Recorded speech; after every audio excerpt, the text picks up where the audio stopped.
getting it. This is the third. Oh, That's my assistant. oh. We're recording, but you've had a somewhat nonstop morning like that. Yeah, this is the third call that I'm like, I literally have like 5 minutes in between calls that I'm like on a Yeah, Zoom, you know? yeah, yeah. Well, that's a good Yeah. thing. That's a good thing. That tells me, as usual, that you're productive and engaged in things, and you're just back from Sundance as well, right? Yeah, Yeah, yeah. yeah. See, probably pretty tired, but you know what? You're doing stuff that you love to do. So, okay. So before I get going, let me do my official introduction. Oh, This is we're starting from the start right away. that's the fun part of, yeah. We just go. Okay. Yeah. So anyway, this is the Dave Bean is a C-List Actor Zoomcast with my very special guest. And when I say special, I mean special. This is I do mean it. Maylen Calienes, who let me do the hyphenates here, okay? And that could take a while. But let me tell me if I missed anything. Producer, director, writer, actor, host, moderator, event organizer. Did have I missed anything in there? I guess founder of Latino Filmmakers Network. Absolutely, and the founder of the Latino Filmmakers Network, which, as a matter of fact, I have a note here because that's one of the, since I mean I feel really privileged that I get to talk to you right after Sundance. How many years have you been doing the Latino Filmmakers Network event at Sundance? This is our 10th year anniversary. Congratulations, congratulations. Yeah. So it's become kind of a, well, not kind of, it's become a staple event. I would even call it like a can't miss event because I do see a lot of the coverage for it. Um, Yeah, yeah, yeah. Yeah, yeah. it's another space and place Hmm. where filmmakers can gather and artists and talents, to bring visibility, opportunities, proper representation to yes, the Latino community, underrepresented storytellers, but also to bring everybody together, not just Latinos with Latinos, like everybody together under one roof to Right, celebrate art, to celebrate right, filmmakers, you right, know, right. to educate, to bring that visibility. So, True inclusivity, which is right. which I think a lot of folks talk a good game about that, and a lot of folks hope and pray someone else will take care of it. But you have been on the front lines of actually doing it for better than a decade now. So uh so before we, because I want to find out, and kind of setting this up, I have known Maylin now for, do you know, for 10 years. Don't even tell me I'm so bad with dates. And Yeah, I, no, I but I know that Latino Filmmakers Network is a 10-year anniversary because every year I see the year going up, but right, like right, but in right. order for me to remember when I like met somebody particularly or like particular dates, it's like I have to like write it in my calendar. Understood, understood. Has And it I been act 10 years, Dave? 10 well. See, years? and the only reason it kind of reminded me because I thought, okay, well, Are you sure? Yeah. yeah, because I met you, because I can tell you that I met you in 2014. Okay. So it'll be almost 10 years. I met you in on the lot, NBC Uh-huh. Universal, in September of 2014. So it will be 10 years because that is when I showed up to No, then it's already been 10 years. no, it'll be 10 years this coming up. But this is 2024. So this is how good. This is why I need a manager, is to take care of the number stuff for me. So it'll, anyway, where it'll be about 10 years in later on this summer, or whatever. But the thing is what I remember was when I met you, I just remember seeing how industrious and hardworking you were. You and some of your colleagues and compatriots creatively always seem to be working on one project or another, organizing one event or another, always doing things. And that's the kind of person that I typically gravitate toward. Oh, come on, stop it here. Okay. I intentionally turn my phone off and that's when it starts ringing.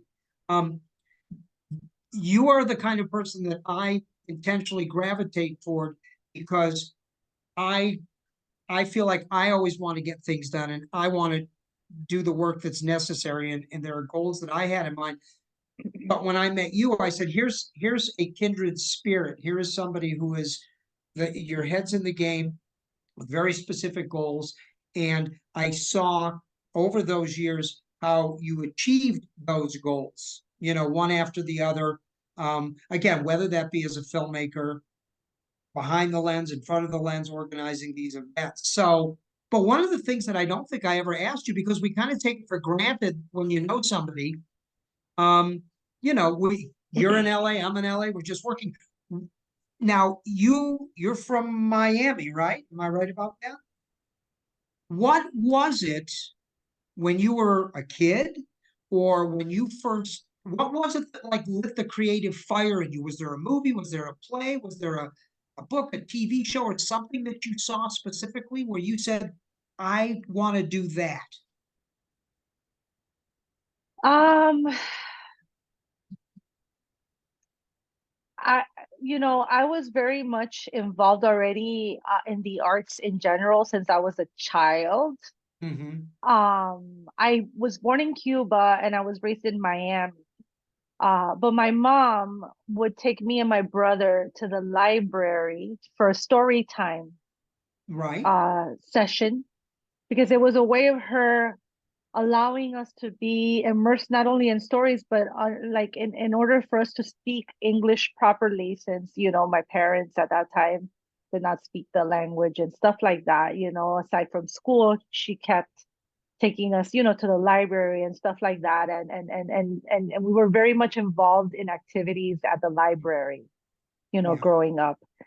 um my mom also put me in dance when I was a little girl. I started off in ballet wasn't for me, and then right. she finally came to me and she's like, oh, I found the perfect dance for you, and she's like, you get to wear a skirt and heels, and I'm like, okay.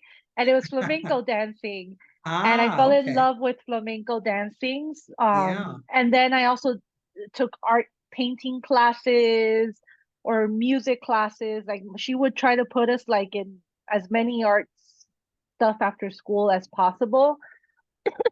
um so I grew up already like, being immersed in that. But like I remember even as a child, like reading books, both in English and Spanish, mm-hmm. because also reading books in Spanish allowed me to learn even also Spanish properly and be able to know how to read it and stuff like that. Reading books was always I think the start of my storytelling Right, career, like me liking storytelling and all that stuff, enjoying that. yeah, But I would say it really truly began my freshman year in high school mm-hmm. because there was an opportunity to be part of the drama group in the high school, which was very exclusive. And you had to audition. And I was a freshman, and I was auditioning with other freshmen, sophomores, juniors, seniors, like from all grade levels. And they would only Right, select a few people, maybe a handful. And I think that one of the most important memories was me sitting inside one of my classrooms. I think it was my health class in high school. I went through this audition on my own. I decided to do that. I felt like I wanted to do that. And I was very, as much as I performed already in a lot of these other different aspects, um, I was very shy, you know. mm. And it was art, it was drama that really helped me get out of my shell also more. But Right, it was right. even hard for me to audition for this, even though I Yeah, knew it was inside that's of very me. hard. Forgive me for interrupting, but knowing you, It's very hard for me to imagine that you would have difficulty coming out of any shell anyway. It took a while.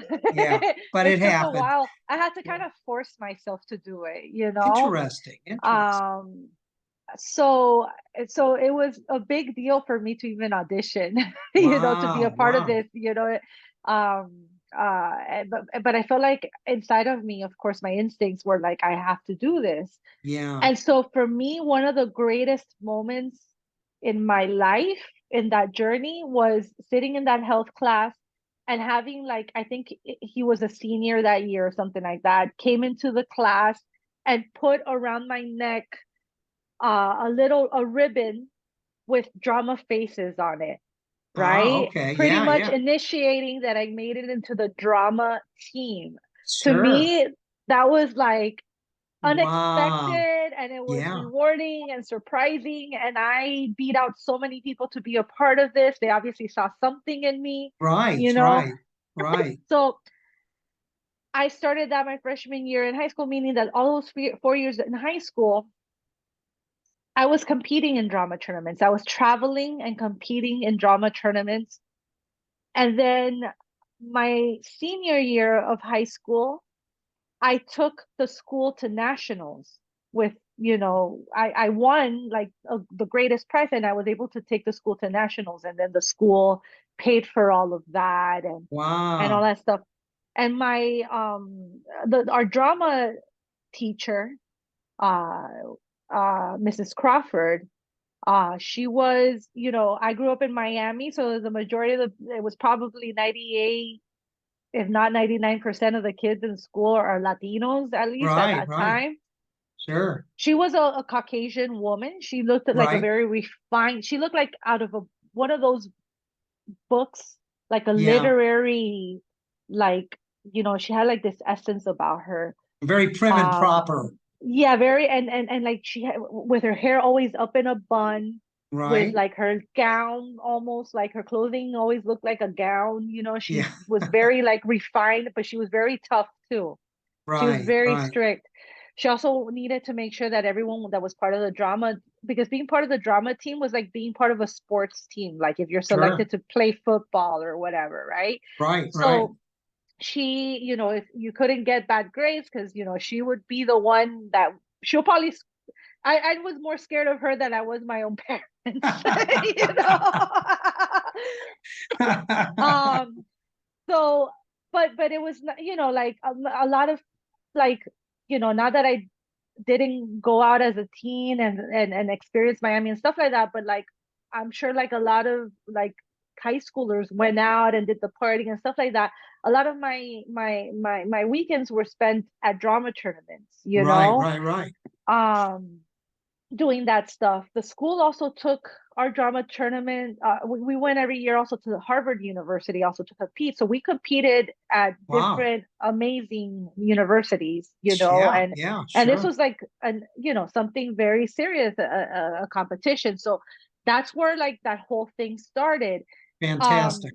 but you know, so aside from having Mrs. Crawford and like that whole, you know, drama tournament and you know, I would always take like an art class. I love painting too, but Yeah. more that I Yeah. see more as a hobby. That was always, I always needed the arts, you know, like Yes. somehow within all the, you know, all the other assignments that you have. So um Yeah. So I you cut your so your and I always envy. I certainly envy you for that. I envy the artists who like the only thing that I knew growing up was acting, and that's all I ever wanted to do creatively, acting.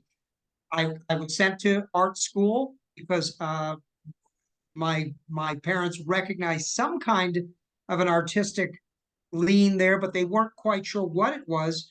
And I couldn't even draw stick figures, so they bounced me out of there pretty quick. And yeah, there were just no other artistic. I had no other artistic chops inside of me other than acting, if I had that at all. And the other stuff is in regards to filmmaking or writing or whatever came about as a result of acting. But you had all kinds of creativity percolating inside of you. You were very fortunate Yeah, that you were, and I followed it. I didn't yeah, like stand back and allowed other people to kind of like narrate my life and like, what yeah, road I should take. yeah, I didn't have a lot of people, if anything, around me to tell me what I had to do because I'm not from a family that's in any means involved in the entertainment industry. right, We didn't have any counselors in school to tell you, oh, this is what you do next. In fact, I was thinking, okay, well, because unfortunately, people don't see art as a career. They right, don't see it as a money making thing, and in our communities, they don't. It's not something right, that it's encouraged. It's like you're gonna right, become a doctor or a lawyer, something that makes money, right? yeah, yeah, So, high school, I remember my senior year, I'm like, okay, so like, what do I do now? I'm like already thinking, okay, I'm gonna probably have to choose a career that makes money, but right, I always knew I always want to continue doing theater. I always want mm-hmm, to continue doing that because I love that so much. And then I remember it was my senior year in high school when I took the school to nationals. It was just me, Mrs. Crawford, and another student. And Mrs. Crawford asked me, "So what are you gonna do now?" right, Right? And I told her, I don't know. I think maybe I'm gonna study medicine or something. I'm thinking something that makes, something right, that I might be kind of like good at and like me. But to continue doing this as a hobby, she was the one that told me, no, you have to continue in this path. She oh, was the great, one that told me, you know what I mean? And great, then that was yes, like, okay, I needed that sign, like yeah, what a because, gift, and then after that, then I always say that if I had to write a book, the title would mm-hmm, be, I had to figure it out on my own because then after that, I still had to figure everything out on my own sure, because during my time in high school, at the age of 16, I started teaching after mm-hmm, school programs. And part of my teachings after school programs included theater teaching. I taught kids theater.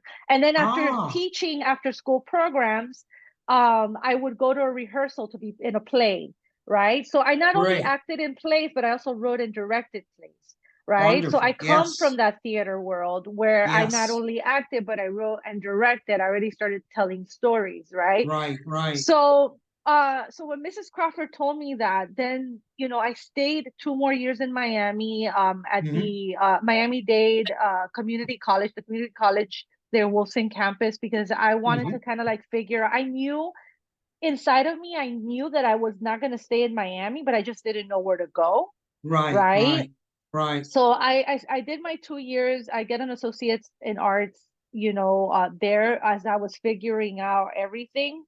I did some traveling, I would go to New York, Chicago, and then what led me to LA was this yeah, opportunity that I found out during college that there were these classes taking place during the summer at UCLA. mm-hmm, So I got excited about that. I'm like, that's what's going to take me to California. Now I get to see how that is out there because I've already right, experienced New York. I've gone to Chicago, and the weather was just way too cold for me too. yeah, Right. sure, sure, This will take me to Los Angeles, and I was going to be at a dorm at UCLA, part of these classes.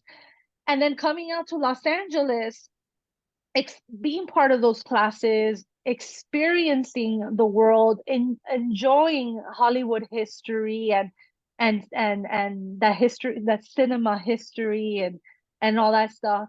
And also, right, and also, I always love saying this because it's true and I never forget. I remember there was like because they took us around to different places to kind of also get to know California, right? sure. And I remember I was at the Santa Monica Pier, and my hair looked so nice, because in Miami, you do your hair and you go out and it's like poof because of the Because of the humidity, right? humidity, right, And I'm right, of like, course. wow, my hair looks so nice. No wonder they make movies out here. That's like I'm Exactly. telling you, like I never forget that because that was like the thought that came to my mind. I was Yeah. like telling myself that. I was like, Save on gosh, hairspray. Yeah. I love California. My Yeah. hair looks nice, the weather's great, I'm enjoying like this environment. I could Yeah. tolerate this weather, it's like Yeah, Miami sure. multiplied by 10, but it's like I feel like my soul belonged here. Right, right, And right. I came out here not knowing anybody. I made a friend during that program, and Mm-hmm. she's a filmmaker, and she grew up in Boston, and she was Mm-hmm. planning on moving to Los Angeles, and she moved to LA a year before I did. And she was kind of the one telling me, oh, and I even came out to visit her while she was moving. I mean, while she was living here, to kind of like also experience it like that with her. Right, Um, so she was the one that's like, yeah, come out, and like, that's when I told my parents I wanted to come out, to right, LA. right. Um, that's, I had to do that decision on my own. Sure. How did they feel about that? I mean, luckily, they didn't give me like crap to help, help keep me away from doing this. Right. I appreciate the fact that they, I guess, supported it. It Okay, was probably the nice. first time I ever saw my father cry. Oh, you oh, know, yeah, so it was yeah, like I never forget that. of Uh, course. but like I drove out to Los Angeles, and it took me 3 weeks to get out of here because I enjoyed the travel See the along the world, see the way. country. Sure, I think sure. that's important. I feel like that's part of art. Yeah, For me, traveling, meeting other people, experiencing new places and things, that's part absolutely. of art.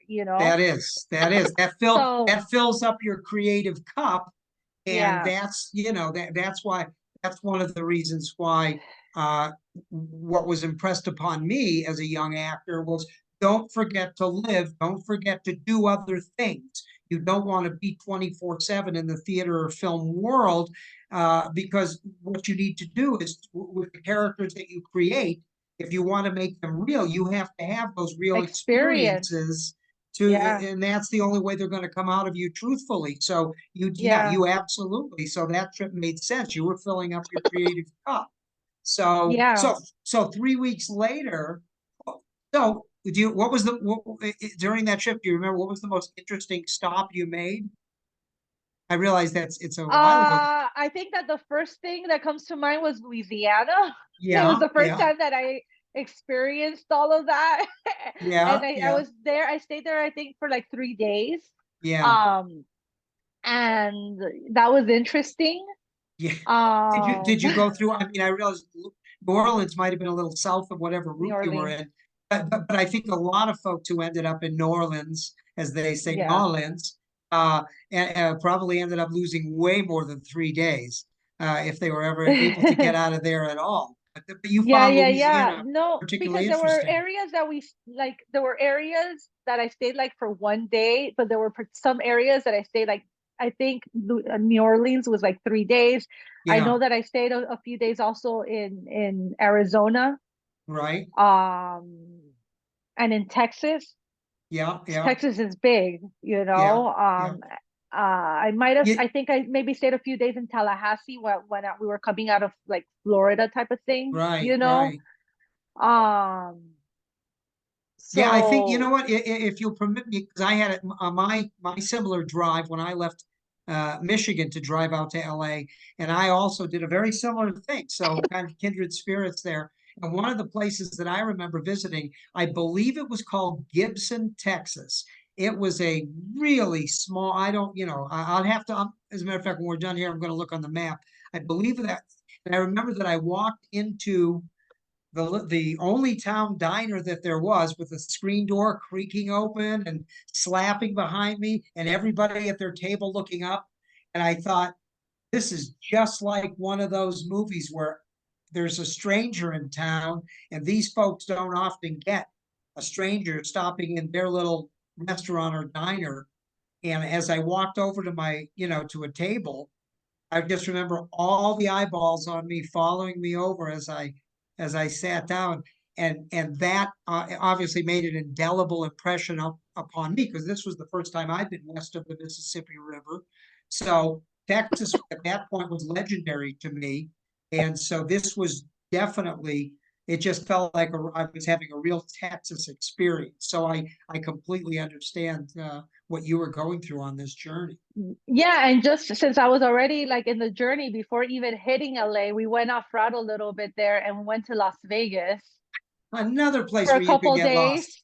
days. Yes. Just because I'm like, I'm already driving out the way to LA. I want to experience as much as I Yeah. can, Yeah. Uh, and Did then Las finally, Vegas did Las Vegas blow your mind? Was that like the first time you'd seen That it, was the strip? the Yeah, first yeah, time I saw yeah. the strip. What did you think when you saw that? I just remember the lights, and I remember, you know, I've seen it in movies, Right, right, and it was right. kind of like being in a movie, Yeah, you know? yes. Yeah, yeah, yeah. Yeah, I have to So, say the first time that I visited Las Vegas also was on that drive out here. Um, mhm, and this was in the 80s, and this was the transition time between the old mob run Las Vegas and some of the newer hotels just being built up.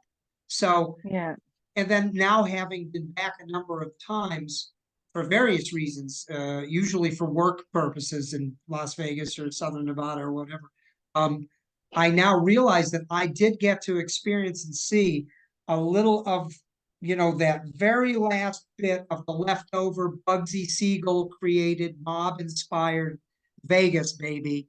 I mean, I think, probably Sammy or Frank or Dean, some of the Rat Pack were probably still playing in town at that time. So that's kind of and I also dropped, I think, $300 in gamble. I never gambled before, and I quickly lost $300. And I figured I'd better get the hell out of here and get to LA before I lose it all. So I was at least yeah. smart enough to know to get out of there. But anyway, so it made an indelible impression upon me. And obviously on you as well, with all the lights and the bells and the whistles. Did you do any gambling when you were there? I'm not a gambler. I mean, Yeah, good. I've maybe like for fun done like a couple slots or whatever, but I don't get addicted to that. Yeah, good, good. I've never like, it's funny, I'm not a gambler and I'm not like a drinker or a smoker, so I've never been like addicted to any of that Good, stuff, you great, know? great, So, great, great. Yeah, the times that I've gone to Las Vegas, I was in a relationship with a woman who loved to go there, and she was like the queen of the penny slot machines. Very disciplined, not addicted to didn't no table games, but I would just go and sit there while she would do the penny slots. And I remember taking a quarter, and at that time I think you could you still put money in the machine or whatever? But pulling the one arm bandit, which was an option, and I won I was 1 for 1. I won that's awesome. $300 on a Oh my God, that's 25-cent huge. bet. And I said, that's it. I'm done gambling. That's And it. that's it. And that That's paid. That it. was able to pay for the rest for a couple of days there in Vegas. Yeah, that's So smart. yeah, I was Yeah. I thrilled. think I'd I probably was do the thrilled. same thing. Yeah, yeah, I yeah, was like, I'll exactly. keep this money. Thank you. Yes, yeah, yeah. I'm like, all right, Vegas isn't hard. I did it, you Yeah, know. yeah, yeah, But yeah. I mean, so, yeah, you go to the airport and you could gamble there too. oh yeah, yeah. And They have it all set up.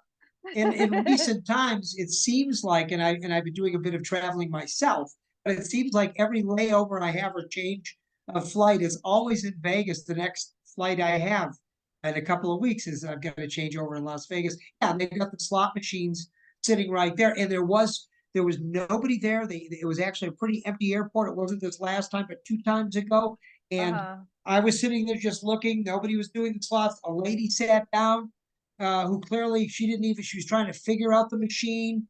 She put in her $20 bill and won $3,000 at the airport slots in Vegas. Just amazing. I understand that is not a usual thing, but anyway, so I've digressed.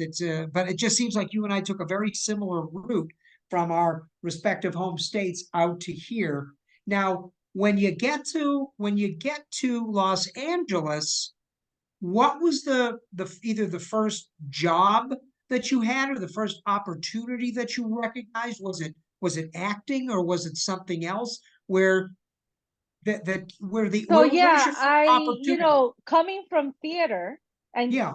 trying to get into the industry in this other space, right? I started off doing extra work. That's what they Okay. said. Okay, you have to do extra work. But I didn't do extra work just to make money because it doesn't even Right. pay that much money. I did it Right. mostly for the experience, to Sure. learn, to be behind the camera and to Yeah. observe, to be And learn inside a new you movie studio. I worked yeah. on every single movie studio, Oh, great, coming great. out here Yes. just by doing extra work and just by being in a show and just like right, understanding how the process works. It's a right. different Yeah, experience from theater, yeah. you know. So I did extra work. And what was your, I if you don't mind me asking, so with your experience, then you obviously were behind the gates of all the studios. What was or is your favorite movie studio? I know different lots have different vibes to them, you know. So Yeah, they do have different vibes. yeah. What Well, would I you do. say? I do love the Universal Studios lot, Yeah. Yes. already knowing Yes. it for so long. Great Um, backlot. I like Warner Brothers has a very Warner nice Brothers. lot Yeah. too. Yeah. Which is, by the Um, way, one of the. This was before the pandemic. You and I went to oh yeah, yeah, an, yeah, yeah, an yeah. We event went to over an there. event there. Yeah, yeah, Yeah, yeah. which was a lot of fun. They had like a producers event going on there. Yeah, it was like a producer's digital event type of Yes, thing. Yeah. exactly. And I think it's on my IMDb page. I'm going to have to check it out. I believe I have a picture on my IMDb page of us The at Warner on this. Brothers. Yeah, because Yeah. that was such a fun day, and I loved palling around with you there. Hmm. Because you certainly know your way around a movie studio, and it was fun kind of being with another producer. I had my producer's hat on that day, and very rarely, other than being on set as a producer, do I ever get out, into the back lot of a studio with another producer and get the kind of, walk around and meet and see what's available to us, see what kind of resources. So that was a great day, and it just reminded me to thank you for for being with me on that day. And I don't know if we both like, hey, are you going to go to? Are you going to go to? Well, why don't we go together? Yeah. But it was a great day. So and Yeah, I yeah, love palling yeah. around with you. So and that is Um, my personal favorite backlot or studio is Warner Brothers, simply because I love all those James Cagney, Betty Davis, Humphrey Bogart films from the yeah. 30s and 40s. Um, Yeah. Yeah, but it's true, like every studio has its history. I yeah, think yeah. that when I first came out to the whole UCLA thing, the studio that they took us to and introduced us to was Sony Studios. Oh, That's the okay. one All that right. we Yeah. got like a kind of like a tour of or whatever. Sure. So every studio has its thing about it, Right, right, and of course knowing the history of the studios and Hollywood, it's right. just, it's something that I recommend everybody knowing if they are in this industry, Absolutely, and I agree with you 100%. If you were going to be a doctor, if you were going to be an architect, Yeah, or if you were going to be an engineer, or if you're going to play sports, you want to know the history, the DNA of your industry. And right. it has surprised me over the years when I've met people who are actually quite talented, but yet have no idea where it all came from and what this means to be on. I remember the first time I walked around Warner Brothers. I mean, I was just stunned that I was at Warner Brothers. And then at Yeah. Paramount, which was the last studio I worked at before I moved out here to New Mexico. But I remember, walking around the Paramount lot, I was lucky enough to work there quite a bit, and just the history of Paramount. Oh my, uh, Yeah. I So had already I had already read upon a lot of the history. I've seen documentaries and stuff like that. But now that I'm talking to you, I remember you had recommended me a book that I read and I loved. And now I forget that it's about the Jewish community, how they built Hollywood. yeah, yeah, What an was it? What's empire it? of their own. I think it was An an Empire of Their empire. Home, which I have here at my house, which Yeah, I great read book. immediately when you Oh, recommended it, and I wonderful. loved it, because it just gave me even more insight to the industry, Yes. and I think it's such a beautiful thing how the Jewish community, no matter how Yeah. each of them had like their own studio, they built their own studio. In the end, they've always been very supportive of their own, Yes. Yes. that's kind of what I got from it, Yeah. right? Yeah. Yeah, it is a business. Yes, there's always some sort of competitiveness, of course, in Hollywood and all that stuff. Well, But I of feel like the course. Jewish community, it's a beautiful thing how, not only were they like the builders of the industry, but like how they came together and really Yeah. supported one another to be able to build this and all that stuff. Yeah. Yeah. Not unlike the Latinx community. And I've also was privileged enough to, I think I was on a panel of yours at a Latinx conference or a seminar.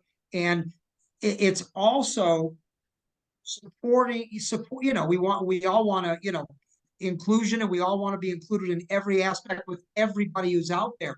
But, you do need to uplift one another, especially when It's there's very still important. especially when there's still marginalization going on. And for Yeah. the Jews in the early, primarily inventing the Hollywood studio system, those folks, if it wasn't them directly, it was their parents who were, running away from the tragedies that kept occurring time after time in Europe. And so, Yeah.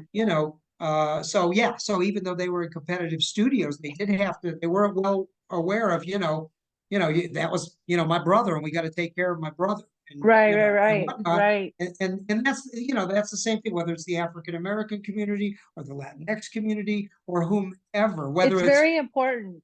It's yeah, very important, and it is like I see it historically. Uh and with the Latino community, we could also do better because we are a very diverse community. We come from different backgrounds and stuff right, like right, that. And part of my mission with Latino Filmmakers Network is bringing community together because I think that is very important. And I think that right, together we're more powerful. right, In right, fact, for this 10th year, our hashtag was Together We Win because right, together we are more powerful, right?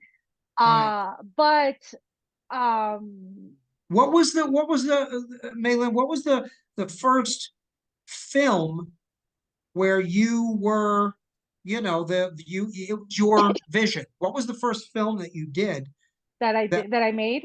yeah, was it, because obviously somehow or Okay. another, I want to get to the three bilinguals, Oh, uh, okay. which So I, let which me I, let me give you a yeah, little bit more of that journey. Okay. So when I please, came to please. LA and I started off with the acting, Mhm. and I got representation and all that stuff, coming from theater, that it's I don't know if have you done theater, Dave? Do you, I had a limited amount of theater experience at the very beginning of my career, but yeah. quickly got sucked into the So the beautiful filmmaking thing world. about theater is, and this is where you're like, oh, theater, you get to be an actor in theater. Yeah, You get, yeah, it doesn't matter what background you are from, or whatever. Theater is about acting. You right, get to be an actor. I love characters. I love immersing myself into all these different characters. That was my love for the craft of acting. When I came to LA, I continued doing theater. right. Okay. And in fact, I was part of a bilingual house where we did theater, both the same play, both in English and Spanish. So a week Oh, we did how in English great. and a week we did in Spanish. So that to Wonderful. me was really interesting because not even in Miami did I do theater in Spanish. I did mostly Right. English. Yeah, So that yeah. was really cool. But immediately when I was going through the process as an actor in the entertainment industry, as far as auditioning for TV and film, the few theatrical auditions that I would go to, I realized immediately that because I happened to be Latina, I was put in a box. And that Yeah, box yeah. comes with stereotypes that, are portrayed in all of these underrepresented communities. Yes. Because I kept getting the same auditions for the same types of characters all the time. And it wasn't just me. The same thing was happening with my fellow Latino colleagues, Yes. Yes. going through the same thing. And that was not for, I mean, I don't find anything wrong with any roles that are given to a person. But when you're always, there's been Latinos in the history of Hollywood that have ended up making a successful career of themselves in Hollywood, but they always end up like Lupe Ontiveros, who ended up always was playing the maid, for example. Yes. You know, Yes. doing something like that would not fulfill me personally as an actor because I want to play Right. different roles. I want to Right. play different characters. I was spoiled in theater. Yeah. I Yes. want to do different things. That's why I kept Yes. with the theater here in LA, right? So that was not fulfilling me as an actor, being sent out to pretty much these, and then I saw a problem there too.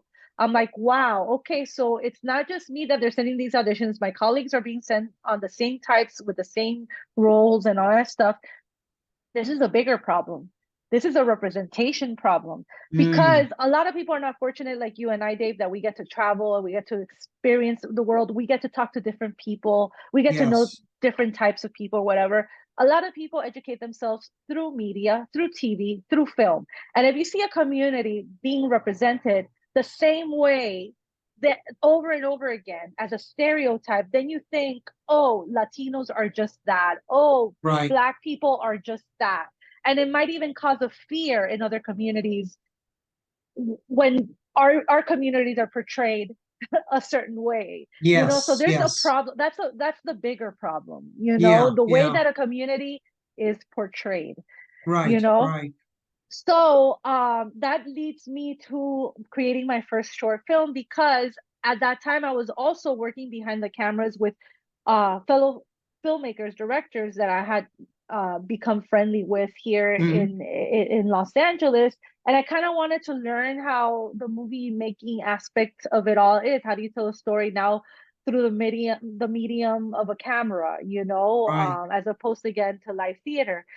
So I did several roles behind the camera, whether it was second AD or PA or whatever, Smart. to Yeah. understand that. And that helped me also understand the people that work behind the cameras and all that stuff. Again, working and observing, right?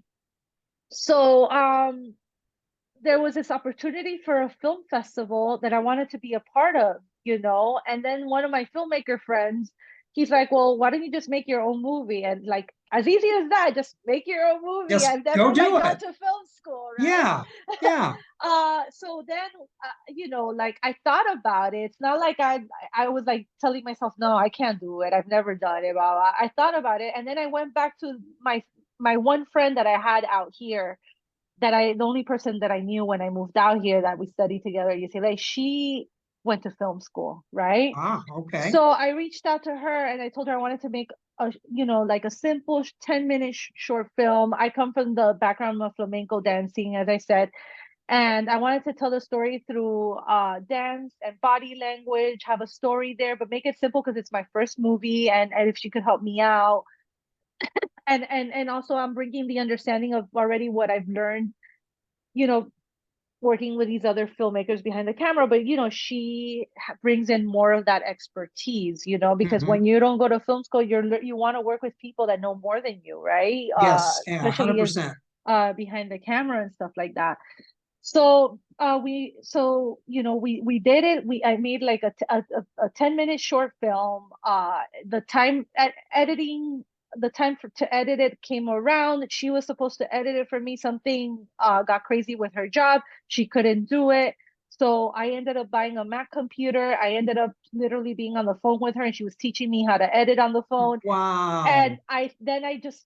she gave me the basics, and then I just took it from there. And like I learned how to edit doing that first short film. I ended up then Amazing. editing my next few short films as well. Yeah. But that's how I learned how to edit. Um, Wow. and I didn't make that deadline, unfortunately, for that Right. film But, festival. But but you I was learned. able to, yeah, but I was able to turn the film in to the LA Shorts Film Festival, which that film festival at that time was at the ArcLight Cinema in Hollywood, which Right. Sure. you having a movie at the ArcLight is like, wow, Oh, it's a yeah. Yeah. great movie Absolutely. theater. Yes. And that was like my first experience at a film festival, my first experience having a movie play out at a movie theater. Every time I raise my hand, I think it just like comes up. Okay. So, and I was surrounded by some people that I admire that happened Yeah. to be at the film festival. Uh, Okay. And you're not gonna believe this, but like Carol Burnett was there, okay? Like at that film festival. She Wow. she went to support her daughter who had a short film at that festival at the time. All Wow. right. And I was just like, Yeah. I couldn't even like, I was speechless because she's Of like someone that I course. like, she's like up there Legend. for me. You know what I mean? Legend. Sure. She's like someone that like growing up as a little girl in Miami, I would watch her work on Of TV, just like the course. I Love Lucy show and Yeah. and all that stuff. So I admire her. Comedic master. Christopher Lloyd was there. Oh, wow. Okay. And Great. he Sure. acted in a short film directed by Robert Zemeckis' wife. Oh, Robert okay. Zemeckis is the director of Back to the Future. Of So course. that was also like, oh wow, like that Yeah, was like my entry in a sense to like the filmmaking world and to Hollywood and stuff like that, that's the surrounded by big these leagues. legends Yeah, and then yeah. seeing my movie there. And then literally Wow. while my movie was playing on the big screen, that was just like such Yeah. an amazing experience for me. I didn't Wow. even know I was able to create that, right? Ah, yes. And sitting that same day, sitting on the seat on my seat of the ArcLight Cinema in Hollywood, watching my short film play on the big screen, that's where I made the decision that I was Yeah. going to focus behind the cameras. Ah, okay. So that's when I Very started good. focusing behind. I Yeah. kept taking acting classes. I kept doing Right. acting here and there when people requested me or whatever. Sure. I Sure. stopped the auditioning thing because it was just driving me crazy. Like these roles that I was being sent to, Yeah. and then Yeah. I thought that focusing behind the camera, I was able to change the narrative. I was able to give Right. people better roles. Right. Right. I was Right. able to tell the stories that I want to see. Yeah. That have Yeah. us, being represented properly, right? And Absolutely. universal stories that Yeah. just happen to have us in it. Yeah, That was yeah, like and my what a goal. blessing. Forgive me for interrupting, Maylen. What a blessing it is to be somebody who came up as an actor, and when you move behind the scenes and you're directing other actors, now you have a language you can communicate with actors. Yeah, 100%. Yeah, some of the most frustrating times I've seen with fellow directors of ours, they're wonderful technical directors, but they're way too mechanical and precise in their in their communication. When I say precise, I mean technically precise, but we're talking with actors, but there's an emotional level that you need to be able to communicate with an actor in order to have that actor understand what it is you want to come out of their heart and their soul. And it really helps. First of all, it helps if you have a heart and soul. Not No, I everybody mean, does enough. I always tell actors do whatever something, be a PA behind the camera so you understand the process and what people deal with behind the Right, camera right, and right. get to meet the different people that, make up the behind the Yes. scenes element because there's a lot Yeah, of people that do. And then I tell directors, even if you're not an actor, take acting classes so you understand the absolutely. process of what an actor has to go through Yes. in order, and know how to talk to them. But yeah, that's a huge advantage that I like to this day. That's my biggest strength, if anything, as a director, knowing how to work Yes. with actors, because Yes. I could work with a brand new actor and I could work Yep. with an established actor. I know Yep. how to talk to them, Yes, you do. because of that background that I have, that Right. knowledge, Right. And I can confirm that since I have been directed by you on oh a couple yeah. of different projects. But of course, and this will allow me, I've got to talk about the promo that we did for Bros that you Oh directed. yeah. Yeah, yeah, yeah. That to this day was still it's I have it again, it's one of my favorite pieces of my reel or clips that I provide to anybody, or anybody can see them, they're online.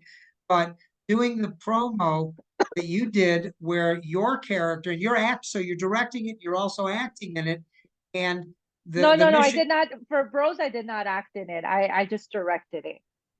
for don't I no, I believe in the promo piece that you were the one you Oh came. yeah, yeah, yeah. The promo piece. Yeah, yeah, yeah, yeah, Yeah, yeah. yeah, The one that we use. Yeah, yeah, yeah, yeah, yeah, yeah, that's yeah. yeah, you So came yeah, I only acted in that, but for the actual show Bros, I wrote it and directed it. I did in. not act in it at all. Right, But yeah, right, for the right. promo piece, I wanted to kind of like, since Bros is a comedy, Yeah. and with Bros, my whole thing was as a woman being able to write roles for men, lead men, Yes. Yes. to show that okay, yeah, I'm able to write for men, Yes. so that was like I wanted like, and I'm like, whatever I write or direct are things that I would watch, and I know that Right. not everyone wants to watch what I watch, but there's people that are going to want to watch what I watch. Sure. Of So there's course. an audience for it. Right. Right. So yeah, we did a little promo, you, me, and Steve, and you and Steve were phenomenal, and it was very much Oh. improvised, Yeah. where they play agents, and it was pretty much to make fun of the fact that as a woman, you know, I got to write these male character roles, Right, right. and you know, the struggles that we go through as women in this industry to just get our work seen and say, and to get people to believe that we did the work, you A- know. Absolutely. You put a very comedic bent on what ended up being a very what is a serious subject. And in the promo, you were playing yourself, essentially a writer, Yeah, director, producer who walked in to meet people in the studio, and the people in the studio, i.e., me and Steve, the other actor of the piece, Steve Schlager. And all I wanted to know was, this, I'm glad you're here, but I thought I was going to be meeting the person that wrote Bros. And your yeah, character saying, well, I am the person. And I was incredulous. No, no, no. You couldn't have written those brilliant male characters with that brilliant male I, dialogue because you're a woman. How can that possibly be?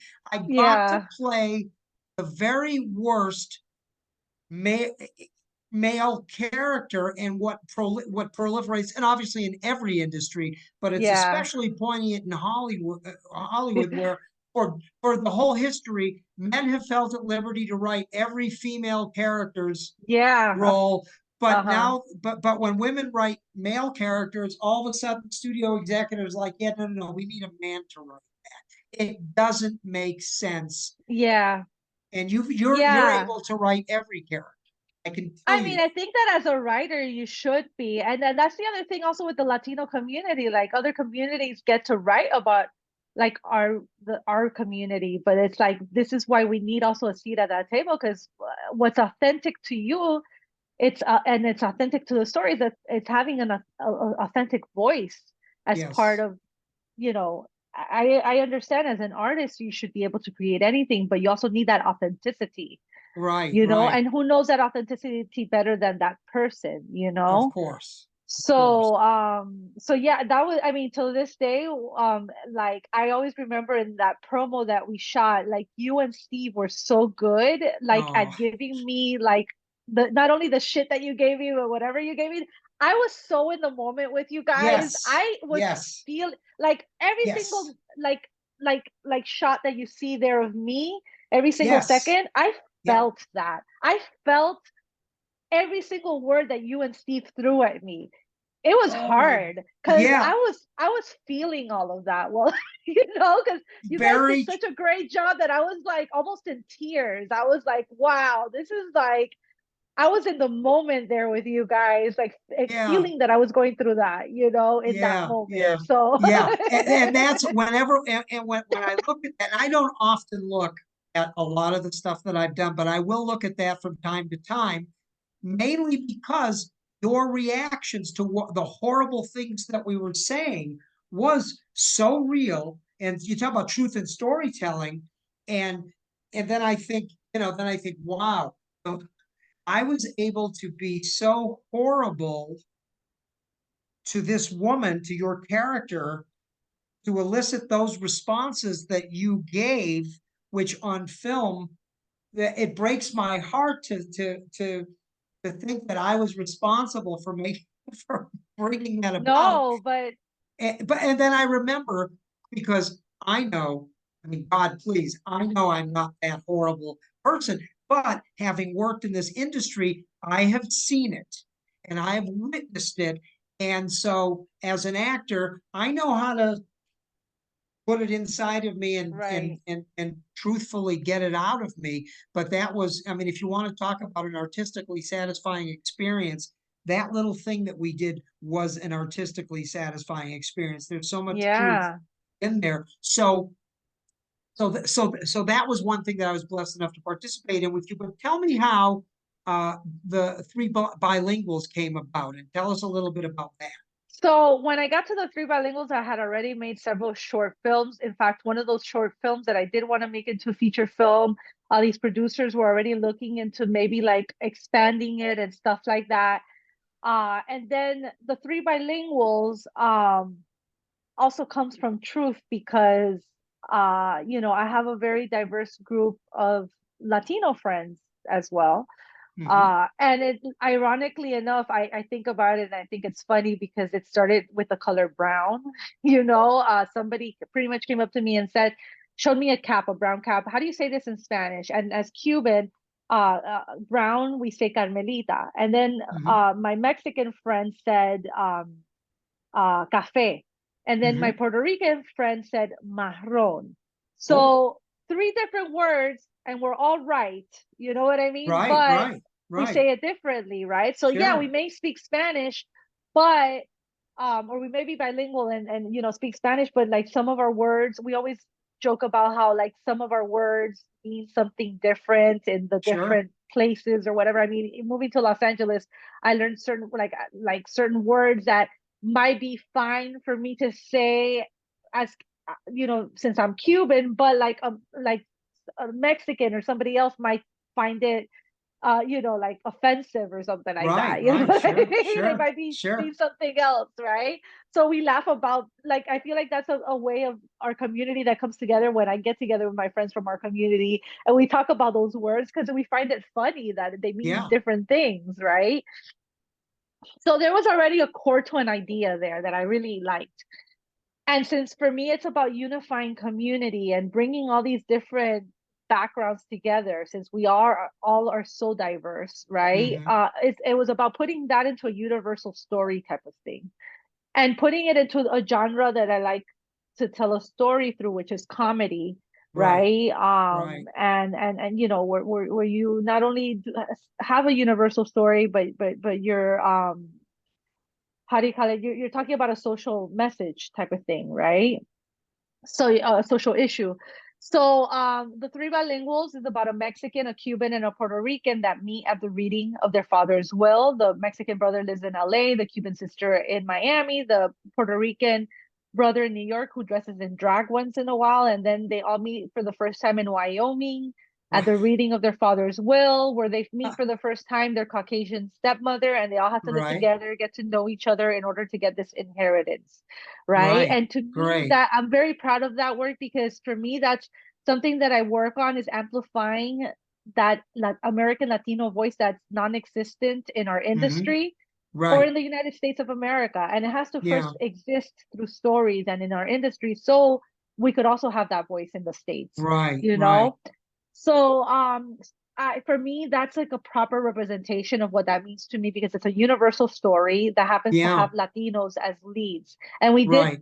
three big red carpet premieres here in LA, across from the ArcLight Cinema at the LA Film School, which has a Oh, wow. full movie theater inside there, 400 Sure. seats, all of that full, right? Wow. For the premiere of our of the three bilinguals, one of the most important evenings also of my life, I'm sure.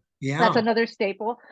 And then we did a premiere in Miami and one in Puerto Rico. Wow. And people, and even here in LA, I made sure that it was just not industry people. There were people from, it doesn't matter, and not just Latinos, like everybody. I just wanted Right. to see how an audience from any background, how people respond to what I Yeah. do. That's Yeah. important to me, audience, right? Right. So Yes. it just like had an amazing effect, and this is when the industry still did not know when inclusion and diversity wasn't even a word in the Right. industry. All Right. of this Yeah. was Yeah. happening. I was telling these stories, I was putting this together. It got picked up by these independent producers who wanted to pitch the three bilinguals as a TV series Mm, because they yeah. thought, wow, Yeah. these characters are very rich. There's a lot of Yeah. lead here for a story Sure. and they love it so much. I mean, till this day, I still keep in touch with them, and they're like, "Oh my God, we still want to see the three bilinguals." As a show, Yeah. they It's pitched it fun. around. They were, giving me great feedback and stuff, but still, it wasn't getting somewhere. Right. It's like, Right. what do you Right. have to do to get somewhere here, right? Right. You're doing Yeah. the work. What else do you Yeah. need to do? Yeah. Yeah. So I was already attending the Sundance Film Festival for some years, because Latino Filmmakers Network celebrated its 10th year anniversary this year, but I've been attending the Sundance Film Festival for 16 years, Oh, you wow. know, Okay. Yeah. and Yeah. I've seen the evolution also of Sundance in not only Yeah. the selections, but in the type of people that go to the film festival, Right. because when I first started going, it was very Caucasian. And then I was hanging out at this one space that they had for Black filmmakers, the Black House Foundation had for Black filmmakers. That's where I felt like I was, invited to, and Yeah. all that stuff. And I was attending Sundance, and I love attending Sundance, as, on my own or as a filmmaker, just experiencing that and connecting with so many different people for so many years. Throughout that time, I was even bringing people myself, Right. from my Right. colleagues and things like that. But there wasn't a place or space for my community there that we could just, like the Black House, could go and hang out and all that stuff. And that's how I ended up starting Latino Filmmakers Network in 2015 at the Terrific. Sundance Film Festival, Wonderful. right? And it kind of blew up from there because we needed that place and space, and then Yes. from there I started building that relationship with Sundance. And and then 10 years later, we're still starting the year at the Sundance Film Festival, with an event that's inviting to everybody, not just Latinos, but to bring visibility, proper Right. representation, opportunities, and education to our community, right? And Yeah. also in 2019, I started a house where we started inviting selected Latino filmmakers nationwide to stay in the house with us and to Yes. experience the Sundance Film Festival with us for the first time. And then they get Right. other opportunities out of there, such as, like, pitching their projects to certain executives or producers or whatever, Wonderful. right? Wonderful. And then from even those opportunities, a lot of filmmakers have either gotten distribution, or they've been a part of a program, been able to be part of a making it into a program, or they found their colleague, or Hmm. to work with, or whatever. Because part of the whole mission for me is bringing community together and telling stories together. Yes. So Yes. that's kind of like how Latino Filmmakers Network came to be, Wonderful. because of my personal journey, and then Yes. seeing that need to bring that proper representation to our Yes. community, and kind of me in these 10 years figuring it out again, like figuring out the industry, understanding the industry, talking to those executives, the people on the other side of the camera, to understand, and to educate also, like, Yes.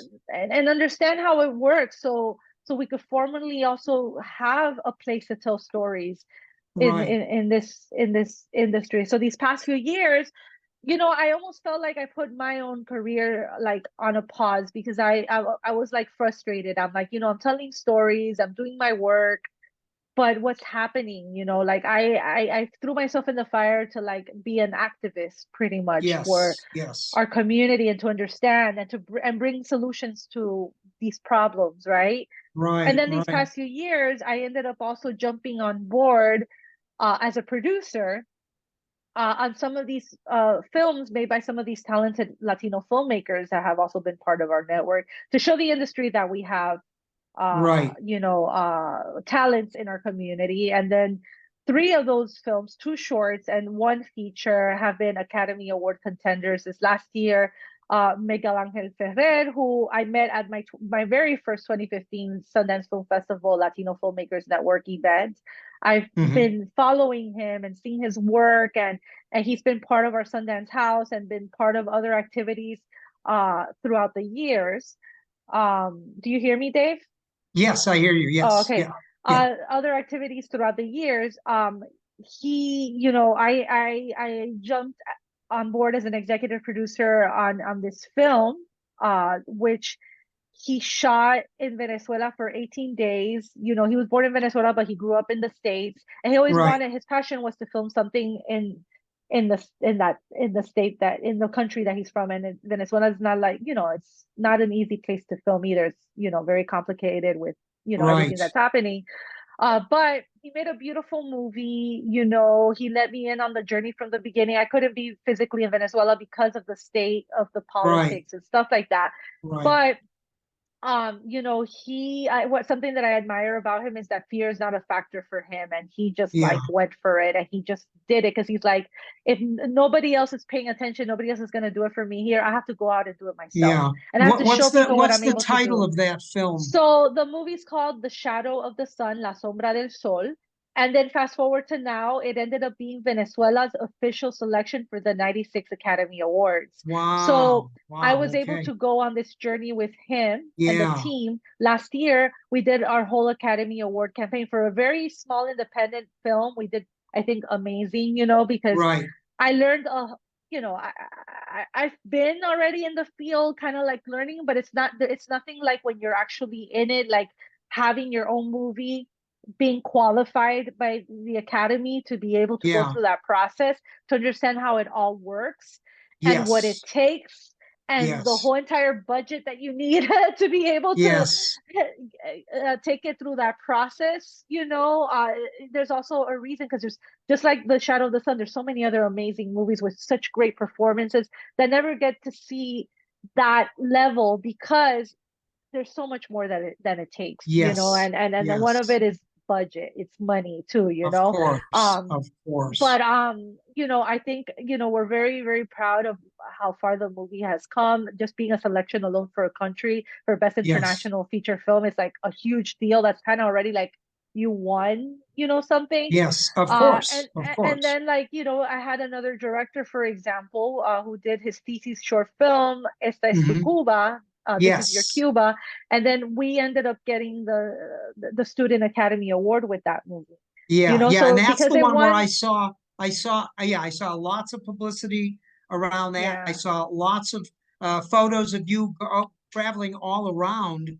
Oh Uh, yeah, that night 2019, that was prior to the pandemic. I traveled like the world that year because of that film. yeah, yeah, And because it won the Student Academy Award, it becomes eligible as a contender for the yeah. Academy Awards and stuff Wonderful. like that. Yeah, So yeah, so yeah, those are just two examples of how, I also wanted to prove, it's a way of taking Latinos to the top, and proving that we have talent in our yes, community, because we're able to get to that level. We just need that yes. support. We need more of that support, so Absolutely, absolutely. And with that, I mean, what to me has been fascinating is as long as I've known you, this is really the first time that I've gotten this granular, and I say that happily, granular information from you to really learn about what made you you. How was this Maylen Calienes formulated to make the contribution that you've made? And in kind of wrapping up here, Maylen, um, your contribution to both the Latino community and to the filmmaking community and to Hollywood is duly noted, and it's been impactful.